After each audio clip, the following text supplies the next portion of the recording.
Good morning, champions. This is Professor Aswin from Government College of Technology. என்ன பார்க்க போறோம்னா strength of material deflection equation, slope equation, moment equation, shear equation, load equation அப்படின்றது பார்த்துக்கலாம். இப்போ நம்ம load கையில் இருந்தா லோடை வந்து ஷியர் கையில் இருந்தா இப்போ ஷியர் வந்து எஃப் அப்படின்னு வச்சுங்களேன். ஷியர் எஃப்னா ஷியரை இது பண்ணால் நமக்கு கிடைக்கிறதா ரேட் ஆஃப் லோடிங் அப்படின்னு சொல்லுவாங்க. இதுதான் லோடிங் ஈக்குவேஷன். இது வந்து ரேட் ஆஃப் லோடிங் அப்படின்வாங்க. Rate of loading. ஸோ ஷியரை டிஃபரன்ஷியேட் பண்ணால் நமக்கு ரேட் ஆஃப் லோடிங் கிடைக்கும். அதே மூமெண்ட்டை இதோட யூனிட் வந்து நியூட்டனு, இதோட யூனிட் வந்து மீட்டரு, அப்போ இதோட யூனிட் வந்து நியூட்டன் பர் மீட்டர்.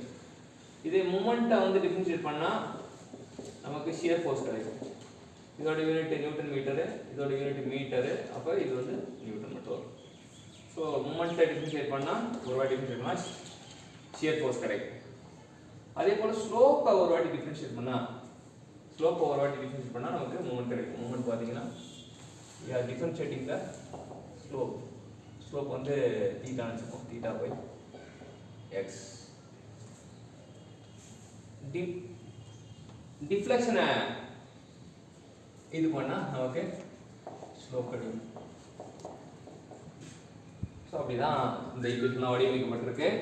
ஸோ ஆக மொத்தம் நம்ம படிப்படியாக 4 நிலைகள். ஃபஸ்ட்டு டிஃப்ளெக்ஷன் ஈக்குவேஷன் வந்து EIY அப்படின்னு சொல்கிறாங்க. ஸ்லோப் ஈக்குவேஷன் வந்து EI dy/dx, அதாவது இந்த டேர்ம் வந்து ஒரு வாட்டி டிஃபரன்ஷியேட் பண்ணப்பட்டிருக்கு.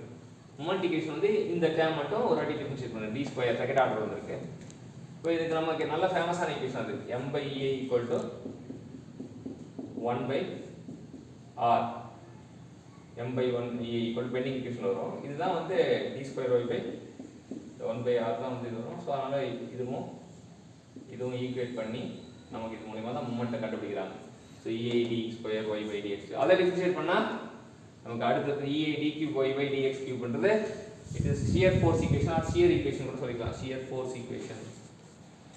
லோடு பார்த்தீங்கன்னா ஷியர் ஃபோர்ஸ் வந்து ஒரு வாட்டி டிஃபரன்ஷியேட் பண்ணால் EId4y/dx4. இது ஃபோர்த் ஆர்டர் லோடு ஈக்குவேஷன் வந்து ஆர்டர் பார்த்தீங்கன்னா ஒவ்வொரு ஈக்குவேஷனுக்கு ஆர்டர் பார்த்தீங்கன்னா இது வந்து ஃபோர்த் ஆர்டரில் இருக்கும், இது தேர்ட் ஆர்டர் இருக்கும், இது செகண்ட் ஆர்டர் இருக்கும், இது ஃபர்ஸ்ட் ஆர்டர் இருக்கும், அது டிஃபரன்ஷியேட் டேர்ம் 0th ஆர்டர் அப்படின்றது ஞாபகம் வச்சுக்கலாம். ஒவ்வொன்றும் நமக்கு அந்த ஃப்ரீஆர் வைஸ் வந்து எப்படி ஆர்டர் வந்து மாறுதுன்றது தெரிஞ்சுக்கலாம். ஸோ இதான் வந்து நம்ம பேசிக்காக இந்த இதில் புரிஞ்சிக்க வேண்டியது. இந்த மாதிரி டெக்னிக்கல் கண்டென்ட் வேணும் அப்படின்னா ப்ரொஃபஸர் டாக் சேனலை லைக் பண்ணுங்கள், கமெண்ட் பண்ணுங்கள், ஷேர் பண்ணுங்கள், சப்ஸ்கிரைப் பண்ணுங்கள், பெல் பட்டனை ப்ரெஸ் பண்ணுங்கள். டெஸ்கிரிப்ஷனில் இருக்க WhatsApp link, Telegram link join பண்ணுங்கள். டெக்னிக்கல் கம்யூனிட்டியோட ஜாயின் பண்ணி நல்லா ப்ரிப்பேர் பண்ணுங்கள். இந்த வருஷத்தை சிறப்பான ஆண்டாக அமைய பார்த்துக்க. வாழ்த்துக்கள் சாம்பியன்ஸ்.